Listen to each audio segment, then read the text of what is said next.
How do you see the equations between India and Australia? And I'm speaking to you soon after the joint statement by the Prime Ministers. Enormous amount of momentum in the relationship, which is fantastic. As you know, there's been a lot of visits to and from. Prime Minister Albanese was in New Delhi in March. We're privileged to host Prime Minister Modi here. A number of my colleagues and I have been in India this year, and we hope to continue that pace of bilateral engagement. But last night was a sight to behold, wasn't it? And you know, the energy and vibrancy of the diaspora here, which is really how did Prime Minister Modi describe it? The beating heart of the relationship and a bridge between the two countries. Well, I thought that was on display last night. Yes, and he's also said, Prime Minister has also said, this has now gotten into T20 mode, if you were to use a cricketing analogy. So, you know, I'm a Test cricket fan, not a T20 fan. But T20 is like, you know, moving fast. That's right. Moving faster. So we're getting stuff done.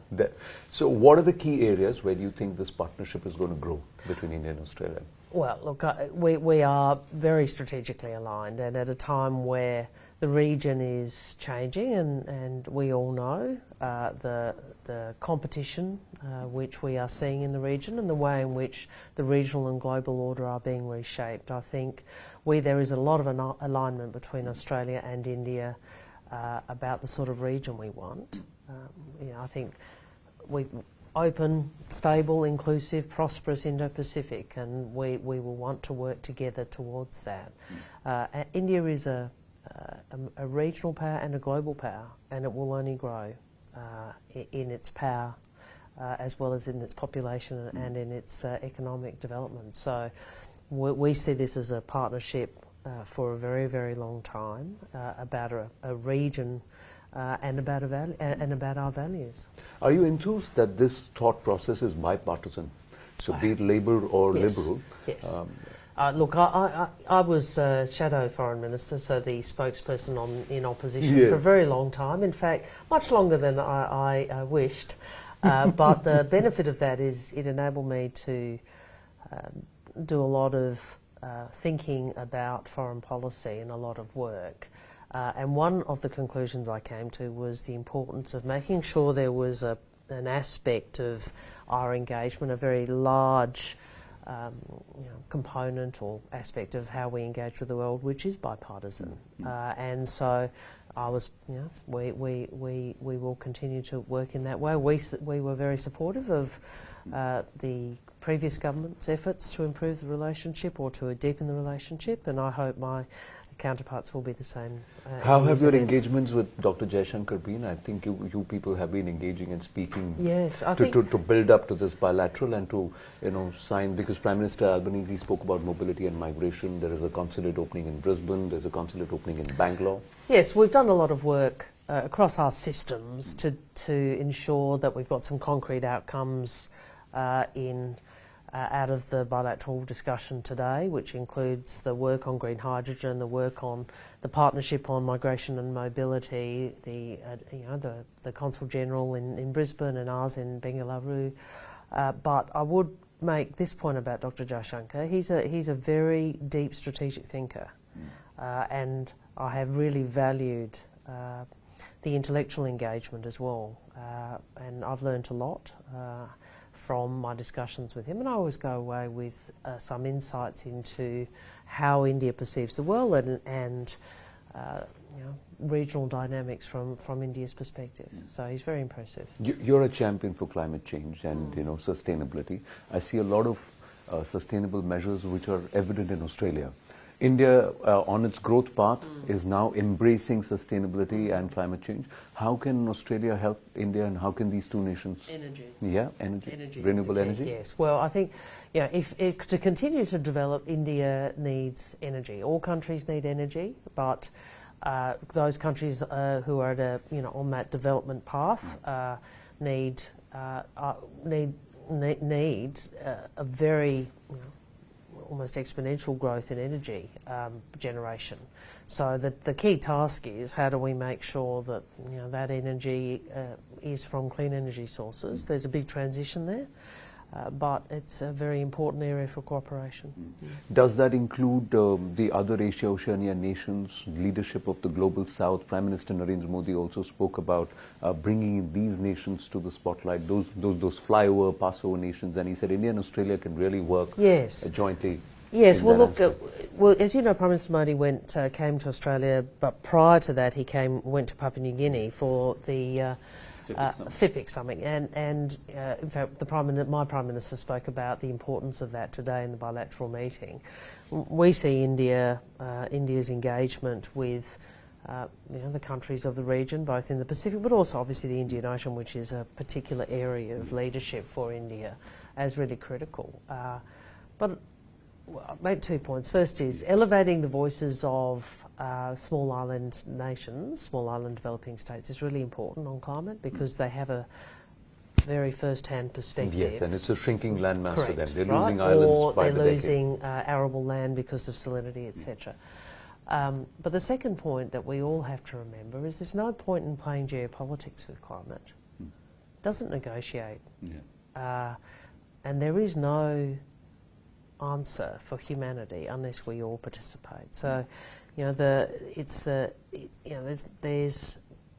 we have to build agreement that is around everyone doing something, because if it degenerates to people pointing fingers about who should have done or who must do more, we're all going to suffer. But do you see congruence coming there, or are there still geopolitical pressures? Of course. I was the climate change minister at Copenhagen, so I saw a lot of geopolitics then. But my message will continue, and Australia's message will continue to be the same. We all lose. You might win, this meeting outcome, or you might get this outcome. You think that's great, but ultimately, your family, your children, your grandchildren, they lose. Yeah, because I think I remember this quote from the president of Kiribati. He says, if Kiribati sinks, then so does Mumbai. Exactly. So that's what's going to be. So it's not so far away as everybody thinks. Let me ask you, one thing which you feel needs to be done, which is the bump which would perhaps smoothen the equations indoors required? I think that I have been engaged in a number of, visits to India, discussions about and with Indian counterparts before we came into government, and I think we've talked for a long time about improving the economic aspect of the relationship. The sort of stereotypical position is we're really good on the strategic aspects but not so much on the economic. Well, we need to have the economic work, don't we? And there's a fair bit of focus on that, as you would have seen from Prime Minister Modi's statements, but also the announcements out of the bilateral today. But to take the ECTA forward to a CECA, what needs to be done? I think what's the biggest bump? Let me ask you that. Well, I'm an Australian, so I would say, obviously we want meaningful market access, and but I think if people can think laterally and creatively about the areas where we can work more closely together, then I'm hopeful that the CECA will be an ambitious agreement. And I'd like it to be. We've recently opened, last night we announced the board and the location of the Centre for Australia-India Relations. In Parramatta, which will be great because so much of the diaspora is there, and that's such a source of energy for the relationship. But I've said to them, look, I really want to know what are some of the things we can do on the economic front to facilitate more economic engagement. And so it's not just the large companies, but it's also the diaspora, there's a lot of entrepreneurs here in Australia and in India, and they've done a lot of work on the economic relationship. I'm sure we can leverage that up more. Did the strength of the diaspora surprise you yesterday? No, I was not so much surprised, but I suppose moved by it, excited by it, inspired by it. But I have engaged enough with Indian Australians to know the extent of their pride and their joy in their culture and their history, and there was a celebration of and their future, their excitement for their future. They're very excited about the Little India Gateway at Harris Park, but there are also concerns about extremist elements, secessionist elements. Prime Minister did speak about it in his joint statement today. You think that's going to be addressed, Billy? Well, I'd say this, and I've made this really clear. We guard our multiculturalism fiercely in Australia. And we guard the social cohesion which underpins that. You know, we are one of the most multicultural societies in the world, and the social cohesion and the values which underpin that matter to us. That's why there is no space for hate and bigotry, and there is no space for violence. And you know, we've had an appropriate security response to the violence against religious places, including Hindu temples, and that is to be condemned. And what we would say is there is no place for that in Australia. People have a right to peaceful protest. That is something Australians expect, but there is a line, and we do not want people to cross it, and if that is crossed, then obviously the law will respond. No, I respect that. Vandalism, violence, protest is one aspect. Hate is another aspect. But the messaging is now secessionist. So that's where the concern is. Is the government, Australian government? Well, as I've said, I mean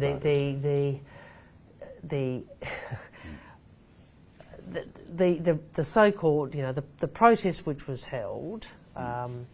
The so-called referendum is simply a protest. It has no effect and ought to be dismissed in terms of any effect. So I mean, I don't even want to talk about the territorial integrity of India because it seems to sort of give weight to something which has no weight. Point well taken. So final two questions. Two questions. This is final two questions. No, this is like T20. He's doing a T20. So I was coming to the cricket aspect. Like, you know, you've got an open invitation to come and watch the Cricket World Cup and also celebrate Diwali with us. So will you take up that offer? Look, you know, if I can, I will. I know the Prime Minister is very keen on doing that.